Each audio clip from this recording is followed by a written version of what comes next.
Voi alpini qui di Tarso, cosa avete pensato? Beh, la prima cosa è di metterla a posto subito e base. Nemmeno il tempo di vederle strappate che le penne nere le hanno subito sostituite. Ecco gli ultimi due tricolori degli oltre 50 sfregiati nel centro di Tarso nella notte tra il 24 e il 25 aprile. Un taglio al centro, probabilmente con un rampino o un taglierino montato su una canna estensibile.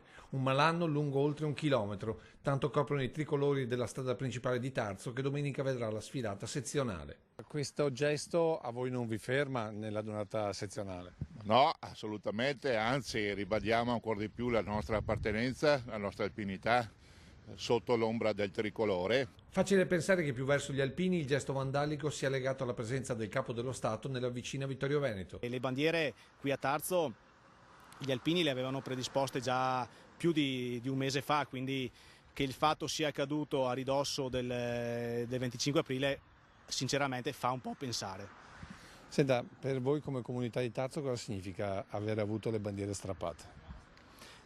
È un brutto gesto, è un gesto io direi anche vigliacco, cioè se qualcuno ha qualcosa da dire ci sono le sedi opportune, c'è il modo opportuno di farlo, prendersela contro la bandiera italiana di notte è stato un'offesa sia a quello che rappresenta ma anche al grande lavoro che stanno facendo gli alpini per il nostro paese e soprattutto per la comunità di Tarso. Sindaco che ammonisce gli autori a presentarsi dai carabinieri di Cison che stanno indagando perché sarà gran difficile che sfuggano alla giustizia. Assolutamente sì, telecamere ce ne sono. Per gli alpini, a parte la delusione per il gesto, non cambia nulla. E noi cominciamo appunto domani sera con uno spettacolo teatrale, domenica anche se piove ci sarà l'ammassamento, la sfilata alle ore 10 puntuali.